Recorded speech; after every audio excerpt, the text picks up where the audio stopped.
these are the people who are going to change the nation.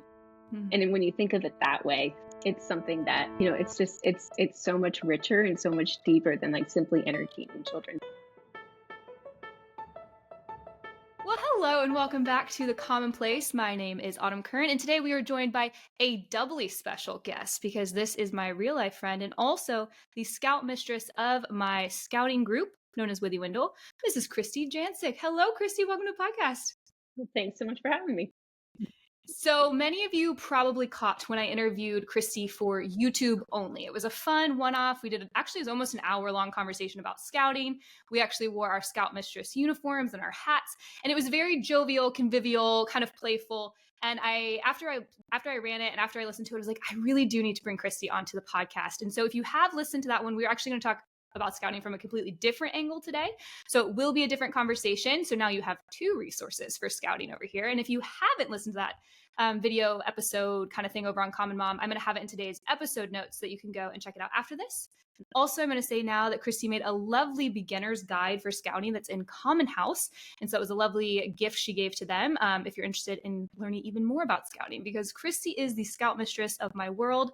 And I'm very grateful to have her here today. So before we get started on all things scouting, will you please, as all guests do, tell us a little bit about yourself and how you came through the classical wardrobe?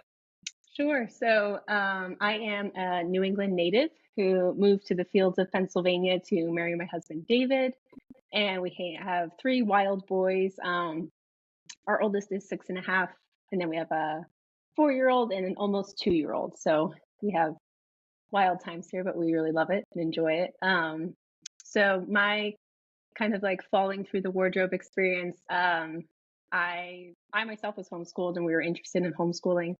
And I think like many other moms, I was very overwhelmed with figuring out how to navigate that. And so like a lot of other moms, I took that online quiz that a lot of us go to. And I scored my first was Charlotte Mason and my second was classical. And my initial reaction was like, oh, great, two opposite things. That sounds like me. And I panicked because I was like, well, never me will figure this out. So then kind of my next step was just buying some of Mason's volumes, getting into it. And that's where I really started to unpack just like the joy that comes with classical education. And at that point, I hadn't put the two together. But me having experienced homeschooling, I was reading all about, my favorite parts of homeschooling as being necessary to education. Whereas when I was younger, it was kind of like, these are the extra things that you do in your afternoons after we've done the important things. Mm-hmm. So it was just, I think that recognition and that realization was what really kind of like sparked the fire in me. And then from there, I just continued my reading journey and just, kind of kept going and going. Thankfully, I had a really good pal who knew and understand the classical world. And so obviously Commonplace has been a big influence in that as well. So yeah, that's where we're at. Well, thanks for sharing. I love a good homeschooling quiz online. That's right. Where do I start? Oh, I don't know. Google. Sometimes all of those tabs can just be too much. And a little never hurts. So, as I mentioned, Kriste is our scout mistress for Withywindle, our scouting group. And this season, we've been talking more about the large classical tradition. I've been trying to pull from, basically over 2,000 years worth of conversation about what it means to pursue the good life, what it means to be virtuous. And I do make it a hill upon which I will die that Charlotte Mason is classical. And so scouting is something that is typically, at least I've only ever really heard it referred to specifically in a Charlotte Mason education, but I think we're going to have a lot of fun today pulling her back in. That's what we've been doing this whole season. And so we're going to go from the reverse side, rather than starting with the classical tradition and finding where she fits in. We're going to start with her and then pull her back in through some of my favorite pegs. And we're going to do this with this whole concept of scouting, because scouting for a lot of the Charlotte Mason moms who listen to the Commonplace and who are on Common Mom is something that we hear that we need to do, that it's really important, but it's kind of this far off thing that a lot of us don't know much about. So to kick us off, I would love for you to tell us a little bit about the creator, Robert Baden-Powell, and how he and scouting connect to Charlotte Mason as our first touch point. Yeah, so this is one of my favorite things. So Robert Baden-Powell is the creator of, like when you think about Boy Scouts, that's who created it. A lot of people think that it started in America. It actually started in England, as you know, a lot of most good things, I don't know, that we attribute to America started over there. So he was basically in the military most of his life, and towards the end of his military career, he was really noticing that a lot of the men who were serving just weren't cutting it. A lot of them, he references wars where, there's massive amounts of British soldiers facing very small armies, but it takes them years to defeat them. So coming out of that, he kind of saw this hole that was needed to be filled, where he just kind of wanted to like spark something again in British men. So he wrote a book called Aids to Scouting. And that was something that was supposed to kind of just like gird the men of that generation. And so the connection to Mason is really funny. She actually picked it up and read it and was like, this is awesome, and I want to use this.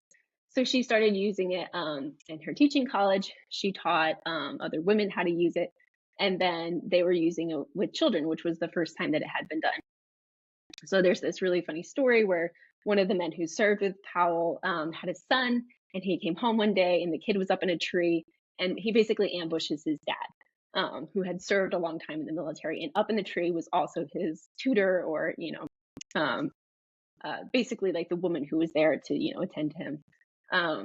And so he tells Baden-Powell this story, and that's kind of like the first thing that sparked, which is kind of funny, Mason, giving it an inspiring idea. So that was kind of what is said to be the first thing that sparked it. And then he had many conversations later that, led him down the way to actually create a program that was specifically designed for children. So that's like the connection. And then Mason herself developed her own program, and he saw that and decided to kind of flesh it out a little bit differently. But that was the first inclination that he had towards creating it. Yeah, never underestimate a Charlotte Mason governess or mother. That's right. I love that story. Ever since you shared it with me, it's just brought me so much delight to think about a governess being up in a tree. And I, as we mentioned on the YouTube, love climbing trees with my kids. And so to know that this is what governesses were doing at the turn of the 20th century. And I think that's like such an important part of the story, is like she was in the tree with the kid. Like she wasn't just like, do this, and then she sat on the sidelines, like, and we'll talk about that a little bit later. Like she was there in the tree with the kid. Right. No, I love that. So that's a little bit about how scouting came into the Mason view, and a little bit back out from her to Robert Baden-Powell. But now as we look to the larger tradition, I'm going to pull on 3 pegs that the audience should be familiar with after this season. And I'm going to ask you to kind of do the work of connecting scouting back into these ideas that we know Luke Mason herself back in the classical tradition. So the first one, of course, is that Mason, one of our favorite ones, says that children are born as persons. And we know that means they're born complete, generally speaking, with what they need to grow and learn. We have to supply the nourishment, but their bodies and their minds do that work on their own. But it also means that we are indivisibly body and soul. And so in the classical tradition, the larger tradition, we know that meeting the needs of both body and soul are required in actual education. So take it from here. How does scouting do this within its own philosophy? Yeah, so I think when the average person, and even how I viewed scouting, was it's a very like traditional American model of extracurricular activity for kids. Moms take their kids on Tuesday nights at 7:00 and they drop them off for 2 hours with a tray of brownies or whatever, and they go and have some me time at Starbucks, and then they come back and pick them up, and like whatever. That's kind of how I viewed scouting, but that's actually the complete opposite of what Powell would have wanted. So he was, if you can use the framework of using, when you look at children, it's not about entertaining them, but engaging them. And that's what Baden-Powell really wanted. He really wanted children to be engaged in such a way that they were being pushed towards morality and virtue and all of these things that he felt like were really lacking in children.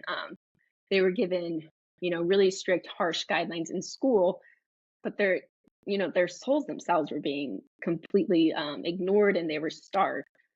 So this was something that he was hoping would kind of spark that and bring that back for children. And so when you read him talk about scouting, it's so interesting. He even gives like massive inspiring ideas for scout leaders, where he says, these are the people who are going to change the nation. Mhm. And then when you think of it that way, it's something that, um, it's so much richer and so much deeper than like simply entertaining children. So Mhm. that's like a mindset you kind of have to twist and alter when you think about scouting, and that it's yeah, it's so much more than just like keeping a child occupied. It's engaging them full body, full mind, and full soul, so that, when they grow up, they have this kind of full holistic understanding of how to work and relate in the world, which is very Mason. Um, Mhm. yeah, Yeah, it definitely is. And it even reminds me in this season that we've spent so much time talking about virtue, how it's mm, cultivated, all the different ways you kind of have to come at engaging a child in God's world so that virtue could be a byproduct, like actually by the yeah, way they mm, move in the world. And of course, mm, that's very important to Mason. She is also looking at the students graduating in Britain at this time and thinking, they're actually spiritually and mentally wounded, spiritually and right, intellectually wounded. Our right, schools have not done well by them. And hmm, so she's seeing it from this education standpoint. Powell is seeing this in the military standpoint. And I think what they both wanted to see was virtue that wasn't just maybe in the mind, but actually yes, came out through embodied living. And of hmm, course, that's what we talk about so much in the classical tradition is that if you just know the right things, and if you even hmm, have warm affections towards them, but it doesn't cause you to meaningfully move in the world, it's not really virtue. But right, one way that Mason is my favorite on this topic is that she has this deep humility that a lot of times you don't see in the classical tradition hmm, necessarily, where she seems to remember what it's like to be a child on one hand, and on the other hand, she has this deep sympathy for them, how to hmm, come alongside them. And so she combines this to have this humility, this sympathy, but this firm conviction for virtue by meeting children where they at and then training them towards something better. This is hmm. very much what you are doing with our kids at Withywindle. So can you talk us through a little bit about how scouting does meet the child where they are developmentally, but then tries to take them to something where they'll move in the world in a really virtuous way? For sure. So, what I love, not the most, I love so many things about Baden-Powell. What I love, one of the many things that I love about Baden-Powell is that he's very careful. Like when you read all of his books, he's very careful to give good structure and good guidelines, but he very rarely sets rules when it comes to scouting, which can be great. Like on some days I'm like, well, great, I make the rules. Right. Um, but there was purpose in that. And so like the more I've read and the more that I've dug deep, I've realized that one of the purposes is so that the scout leader themselves can look at their troop or look at their patrol and say, okay, what am I capable of in this? And then that also leads to he was really, really persistent in there actually being like a deep connection between the scout leaders and the children who were part of their group. Um, so it's not just, hey, I'm responsible for these kids and I'm an adult so I can manage 30 people. It's, I really know these kids and I love them and they're in, I've endeared them to myself. Um, and so you have to know them. You have to know what delights them. You have to know their foibles. You have to um, just have like this close relationship to them, and so that you can take what needs to be taught and kind of break it down to what makes sense for them, not only developmentally but like as people. I'm going to share the story that we talked about earlier. We had a scout this year and we were working in our nature journals, and I can't even remember what the original ask was, but he was just really wiggly and he wanted to go and dig. And so I said okay, and I picked up a leaf and I said, paint this leaf and then you may go dig.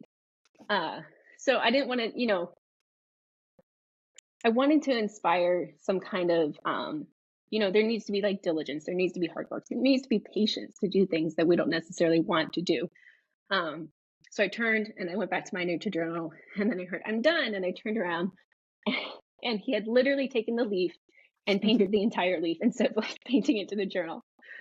And for a split sec, like I just had to laugh because I know this child so well. And for me, like his very practical mind, like he did it. He did the task. And so I think, the natural response is to be like, no, no, no, no. Go back and do and then explain it better. But in reality, like he was obedient, he was patient in the ask. And so he accomplished the task to the best of his ability. So it's being able to see that in who you're surrounding yourself with that's so important. Um, and like you can't really do that unless you actually know them. And so that was something that Baden-Powell was really, really interested in. It wasn't just like putting an agenda that you had, like a blanket kind of agenda on scouts. It was really, really knowing them and seeing them. And he even recommended meeting consistently with families and talking to them about, hey, what would you like to see grow and develop in them? What are they struggling with? And all these kinds of things. And having this really personal relationship, not just with the scouts, but with the families, so that, their growth and development was following right alongside them. Mm-hmm. No, that's great. So that was one of my children who painted the leaf. And then he went off to dig so happily, thinking he had completed his with work so well. He's a bit of an Amelia Bedelia sometimes. But I love that. But it's true. So one thing that Kriste has done, she started doing it this summer. One thing was like, what kind of handicrafts might you want to work on? Or what sort of skills or interests do the kids have right now that they might want to develop? And then she created different handicraft projects or ideas of study, just different courses of study, or even like badges that we could earn based on the interests that my kids and myself have already developed or have been cultivating. Because last year my daughter started and her oldest didn't. And so we were trying to kind of meet with this first year together. And I thought that was really wonderful that scouting, we had this guide, we had the PNEU article that everyone had. Kriste had spent a lot of time reading Baden-Powell over the summer.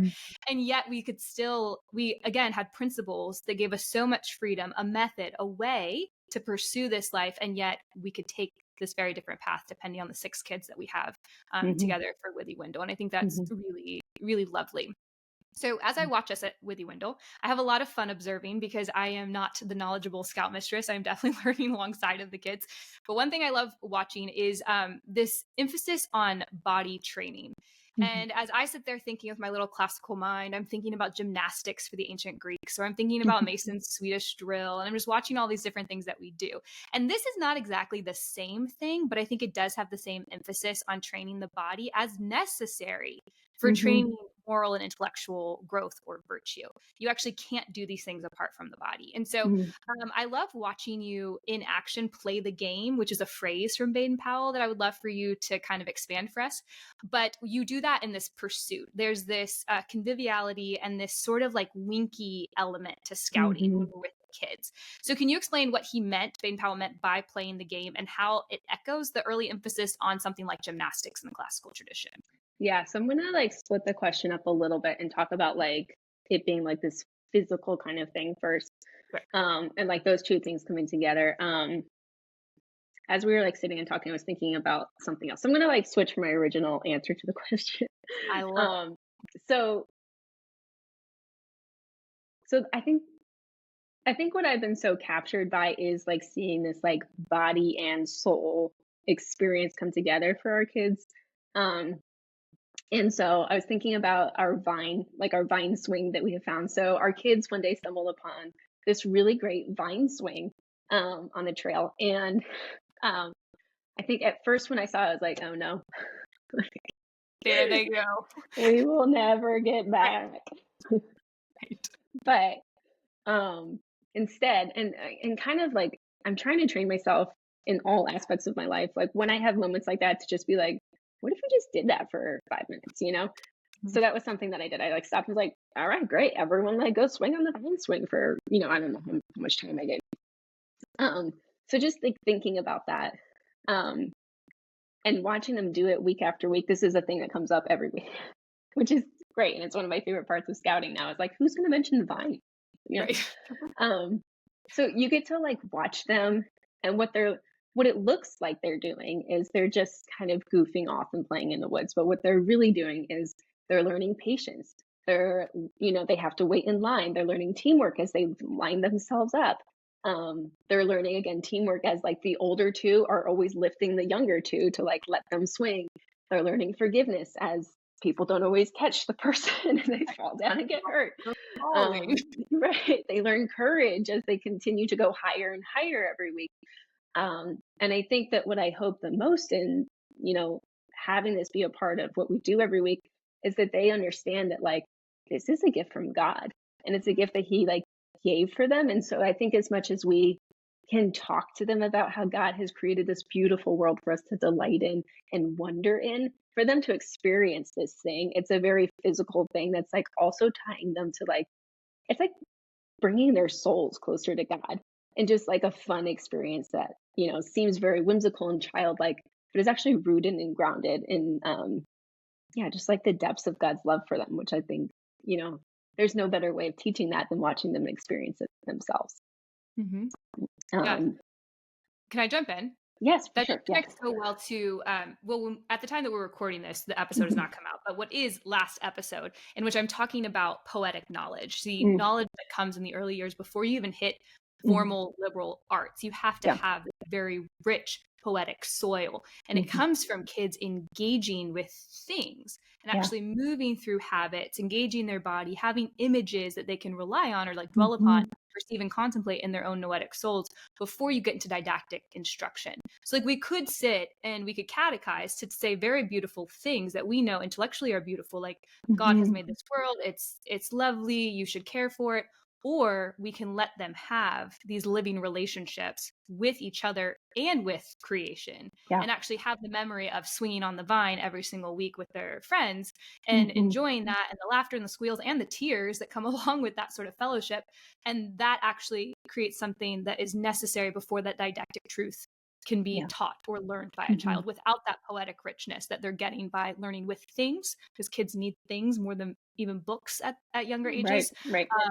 They're already like getting the roots or even the good soil that are needed for those roots. So I think Yeah. that's really lovely. I'm glad you touched on that, but keep going now with the playing the game.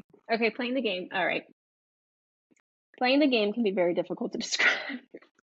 Um, so playing the game for I've been trying to think of like a different way to describe it, because I think it can be hard for people to grasp, because it is an idea. It's not.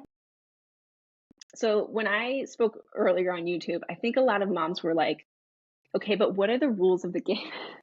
And Absolutely pragmatic. Tell me can how to you, play the game. right. I can't do that. And Baden-Powell couldn't do that either. So I think a good way for a Mason mom to think about it is like in the category of atmosphere. Um, and so you're kind of, like you were saying earlier, like it's kind of a wink, it's a nod, you're creating this world for children. Something I think Baden-Powell really recognized was adults' inability to remember what it was like to be a child, and then Yes. like how necessary it was for them to be able to do that. And so he was challenging his scout leaders to kind of remember that and go back to that. So you're kind of like planting a flag where you're like, okay, virtue and morality, that's where we're going. How can we joyfully get there? Mm-hmm. And then you kind of like base it off of that. So I love talking about Maria von Trapp when it comes to sketching, Yeah. because I think her general like personality and tendency, I think Baden-Powell would just loved her. Um, and if you think about the movie as a whole, I did like this whole rabbit trail of thought the other day. I just like sat at the park watching my kids. So like, this is amazing. So like if you think about the movie as a whole, like he was in the military and he was very regimented and he wanted his children to learn these really great, wonderful things. But they were naughty and they were terrible, and they weren't actually learning these things through harsh discipline and very strict orders and school books and all of these things. They weren't actually learning or taking any of these things in. And then Maria comes in and she's able to kind of capture their imaginations by taking them into the real world, into markets and meadows and in the mountains, and they're playing games and she's teaching them music and singing and all of these things that are capturing their imagination while also pointing them to the higher things. Um, Mm-hmm. and that's how Maria herself learned. She had this connection to the mountains and the hills and music and all of these things that actually like pointed her closer to God than even she was able to experience in the Abbey, where Yep. she was kind of under a similar situation where she was, just needing to be a student and needing to be quiet and practical and, all of those things. And not that that's not a necessary part of living, but these are things that she was able to bring to the children and teach them. And she just had this amazing, just spirit. And so when I think about like wanting to get into the place of playing the game, I think a lot about Maria and like what would Maria do? And that could be like bursting out into a song. It could be, I think about her teaching the children how to sing. Like that's a hard practical thing to do if you don't actually know how to do it. So she used, singing games, which is something that, we do in Charlotte Mason education. Um, but overall, it's just bringing kids to a way where they can kind of be captivated by these greater ideas, um, just in a way that's wonderful and delightful to them. Like think about, um, I also Julie Andrews, she's great. Think about Mary Poppins, like a spoonful of sugar. Like what child wants to sit down and be like, okay, now we're going to talk about obedience and discipline, and no kid wants to learn that. But if you throw something in that's a delight and that's showing them wonder, it's so much easier for them to take in. And it's so fun to like watch them learn all these things without ever knowing it. Mm-hmm. And even to like, I think you can pick up on, you can just get to know your kids too in a way that wouldn't be possible, I think, outside of that kind of like atmosphere that you're creating. Mm-hmm. I think as mothers, like you can get in this kind of, you just get into your rhythms and you lose sight of, wow, these are wonderful, beautiful people who, are growing and changing before my very eyes, and you kind of lose that. But I think when we are able to like pull back and put ourselves in this environment where we are just as wondered by the world and just as delighted and learning right alongside of them, it kind of just like can reshift and refocus you. Like I love when Withywindle comes and we're having a horrible week, because I'm like, well, we're all going to hit the refresh button and it's going to be great, because it just allows for like such connection. And yeah, I don't know, I would play the game all day long if I could.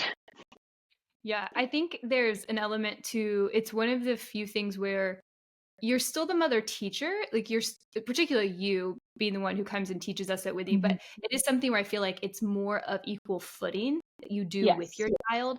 And so when I think about when Mason just talks about getting out of doors, even in the early years, it's not send your kids out of doors, it's go out of doors with them. Right. And maybe you are just seated in the garden, but you're sending them to go and, paint the picture in their mind over and then come back. You're still involved in the activity. Whereas when you're at the table, you might be like the attention police that day. You're the one asking for narrations. You're the one keeping the logbook. But scouting is you and your crew outside engaging together. And so I think then it brings up even how they learn so well is you're also training that habit of attention, which I know is something you and I've talked about behind the scenes quite a bit with our Withy group. And what's great in the Maria von Trapp way is that if you actually love something, if you're actually interested in the thing, then you show how to attend without having to be like, come notice, come look. You have 3 minutes, kind of like the way we do with like a picture study. Like you have 3 minutes to look at them. And that's still really great. I love all the common subjects. But again, this is something where when I think about Maria von Trapp, I do think about you as a person. And you go out and you're like, come, like this is amazing. You're going to love this. And kids naturally are drawn towards that. And that's very much a classical idea, and that the teacher is the curriculum. Like your loves have to be in place in order to bring your students along with you. They will sniff out very quickly if you were doing it to check off a list, if you're not actually interested in this thing, if you're saying you should love God's world, but you don't care about God's world, they're just very on top of that. And I feel like scouting is just this super focused chance to enjoy and delight together in a way that they learn, like you said, without knowing it, but it's not because you're trying to be entertaining or you're trying to trick them into learning. It's just you're being persons in creation together. And it's just like a really neat thing. And so I think moms get jazzed by that idea. I think they've listened to you and they're like, I love this. Yes, I don't know anything about scouting subjects, Kriste. I know that's how I felt when I hit 1B. And so while they love it, they don't know what to do. This is completely new territory. So how can a mom start to learn alongside, or maybe just a step ahead so that she can lead her scouting crew? Yeah, something really wonderful that Baden-Powell talks about repeatedly, and I think he repeats it a lot for a good reason, is that no scout leader has to be an expert in anything. He really is just looking for willing hearts and hands that are hoping to connect with children and push them in the right direction. That's all. And so he talks often about if you don't know something, find out. And if it's something that is beyond you being able to do that, ask for help. He's big on asking for help, which I think is really hard for us. And I think for like the modern mind, we overcomplicate things to such a degree. It's like, I can't teach first aid because I am not a doctor. Okay, well, sure. But like, you are a mom who's like put a band-aid on. So like you could start there. But then also think, okay, well, I'm not a doctor, and maybe a doctor doesn't want to come and like teach us, but hey, the fire department has EMT training and they do things with schools all the time. Maybe we can go over there and they can teach me or teach my children, because like, wouldn't my kids love to watch a firefighter like bandage their leg, you Yep. know? And then that would inspire them to, even higher, standard. And there's just like lots of different ways that you can kind of solve this problem where you're like, I don't know anything. It's fine. Like Baden-Powell said that was okay. I think what's important to remember is like having a humility to it. Even on a trail, like I get asked questions by you guys all the time. I'm like, I don't know. I don't know, but I would like to know. So I'm going to go find out. Right. And that's okay. Like, I think there just needs to be this understanding that like, yeah, it's fine not to know. And as I was thinking about this question, I was thinking about Chesterton talks about women and how they are often amateurs of a lot of things, whereas men are expert in maybe one or two things. Thinking about that in those times and now, like it seems so much more glaringly obvious now. But I've said some people get their like feathers ruffled about that because they're thinking he's kind of talking down to women by calling them amateurs. But if you look up amateurs in the dictionary, the first definition is having a passion about something, just being passionate about something and doing it without the expectation of getting paid. And I think that describes a lot of moms. We have like lots of varied interests, and that's something wonderful to aspire to. So to be a scout leader, to teach all of these things, you don't have to be an expert, and you can learn alongside your children. And so that learning can take time. It can, start with very small things and grow over time. But I think that passion part of it is key. I think you do have to want to know, and you have to want to learn. And that's, kind of what's gonna push you forward. I think Baden-Powell talks a lot about like humility being tied with curiosity, and those two things together can really push a mom forward. So it's starting small. A lot of scouting is supposed to be self-guided. So as our kids get older, we can kind of give them tasks and just send them out to do it. Because he really believed that children weren't meant to be lorded over, and that they were meant to go out and figure out what they are supposed to do in God's world on their own. Again, with a watchful eye. But because of that, like you can start by asking your student, hey, what do you want to learn? You and I joke all the time about, hey, do I get a badge for that? Everything I do, I text Kriste. I'm like, hey, do I get a badge for this? Absolutely. Because scouting is such an all-encompassing, has such an all-encompassing scope. He wanted to create these, or to train these citizens who were not just good in the military, but like good in everyday life. And so part of it is keeping your room clean and tidy. His reasoning for the uniform wasn't to be like militant and so regimented about it. It was so that it would I love this. He said it would be easier to encourage boys to take a bath if they had to change after scouting. He was, again, like just really basic things.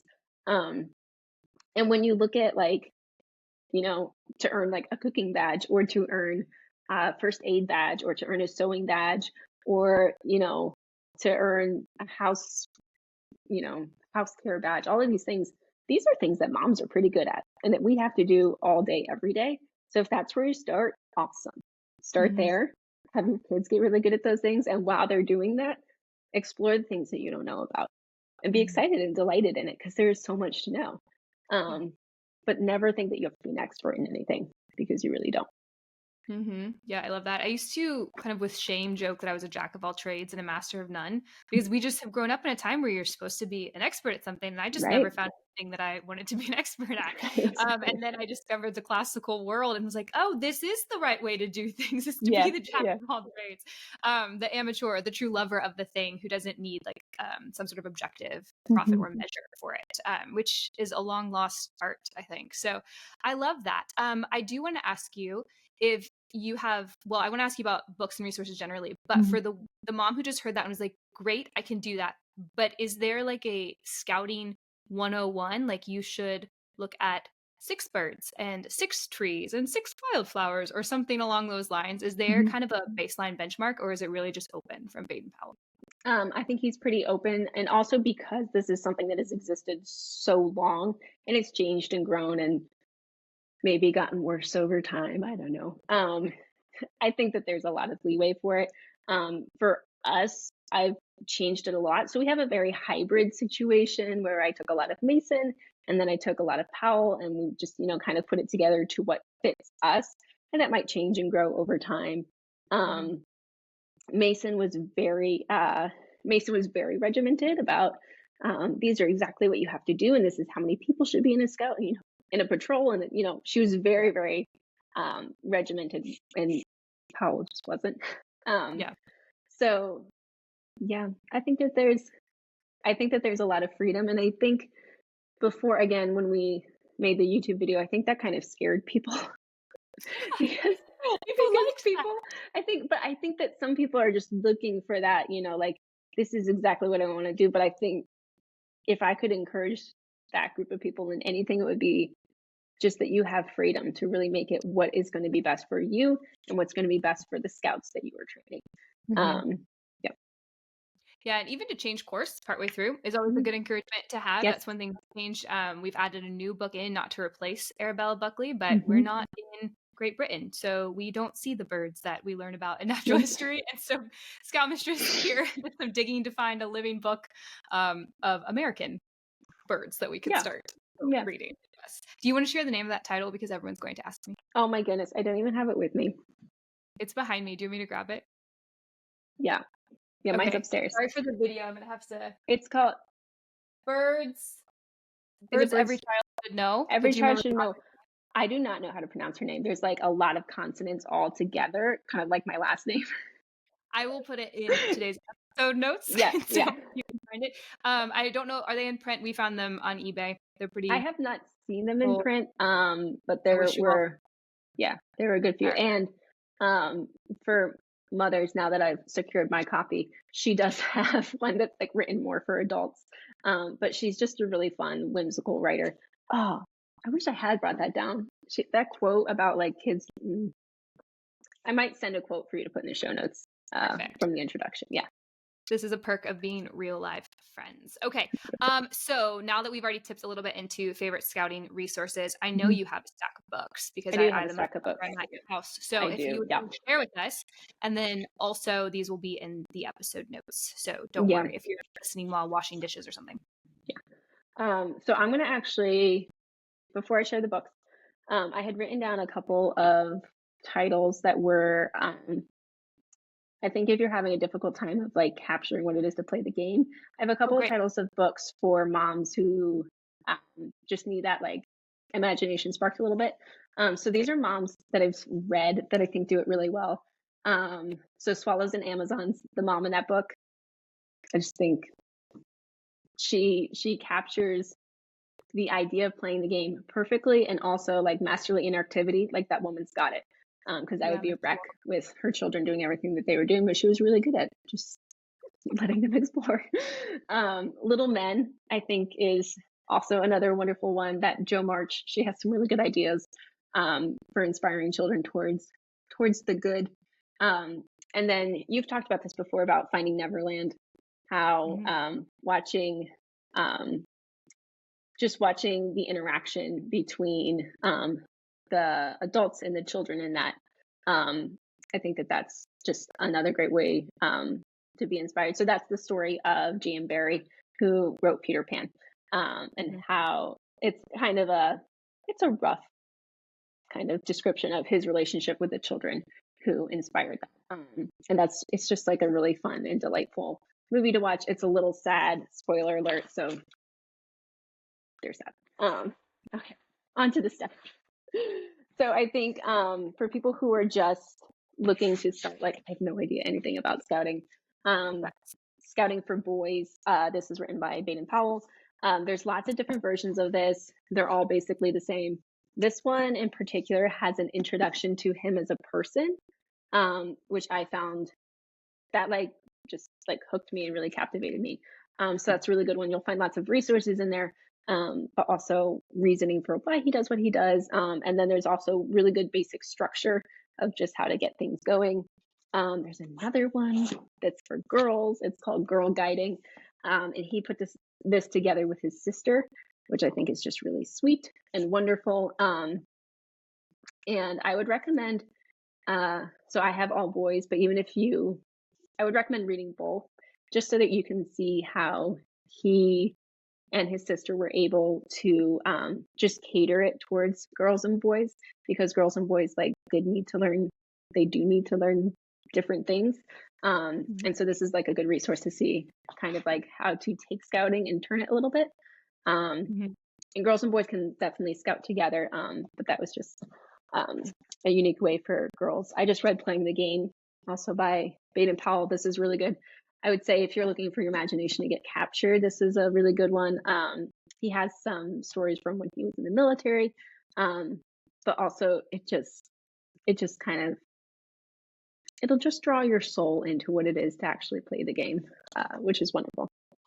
And then I think if you're looking for resources outside of what Baden-Powell actually wrote himself, what I would do is look for titles, and then research the author of those. And anyone who has a connection to Baden-Powell is thumbs up. So I'm very dubious of American authors,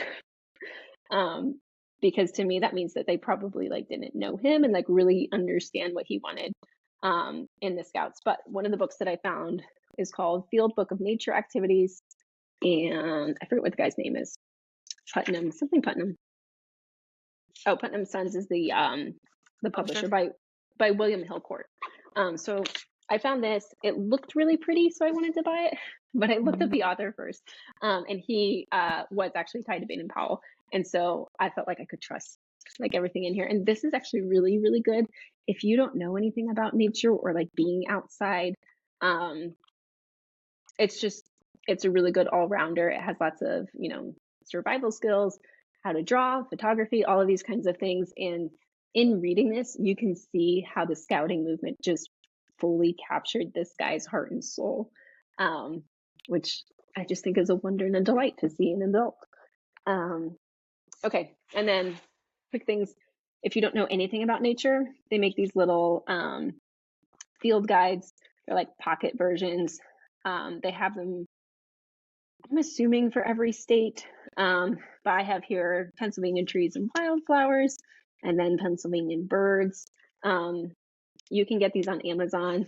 I was snooping around Barnes & Noble last night, and they have tons of really great things like that. But they also have, I bought for one of your kiddos for a birthday, nature tracks, and it has all the different animal tracks and things. So there's, lots of different things. So, if you have any kind of hole in your understanding, these are great, and they're really light, so you can carry them in your pack if you're out and you want to identify something. And then my last thing is just keep your eye out at book sales or even at your library. I think maybe this is just me, but I think my natural tendency is to be oh, a new hobby, let me go and buy all the fancy books. And it doesn't have to be that. There are lots of really great resources that, aren't expensive. This is an example of a book. This is it's called Wild Animals of North America. It's just from National Geographic. And I think I got it at a book sale for 50 cents. But it has really wonderful illustrations and descriptions of animals. And if you're just at a place where you don't know anything about it, these are really good things to just pick up. And then I always I have stuff like this in my cart for Chick-fil-A drive-through time. Yeah. And so the phone scroll, just grab that, read about an animal that you didn't know about. So that's where I would start. Yeah, those are great. Thank you for sharing them. Again, I will have them linked for anyone looking to maybe grab one or a couple, possibly even for Christmas. But thank you so much for joining us today to talk about scouting, kind of lift the veil a little bit on what can otherwise be a confusing, far off idea to many Mason moms. Let's see. Do you have any homes on the internet right now? Anywhere I can direct people to? I don't think so. Nope, Do I you? don't. Isn't Okay, that I didn't think wonderful? so. I Well, have she has nowhere. before. You have had lovely written things before, so I wasn't sure if there was anything currently that I No, could point people to. nope. Well, then here it is. I will point you to our interview over on YouTube to have a little bit more of fun playing our own game on YouTube about scouting. And you'll also be able to peek the books in today's interview. If you want to see the books that Kriste was holding up, this will also be over on YouTube, so you can see it there. But Kriste, thank you so much for joining us. Thanks for having me. And everyone else, I'll see you in 2 weeks.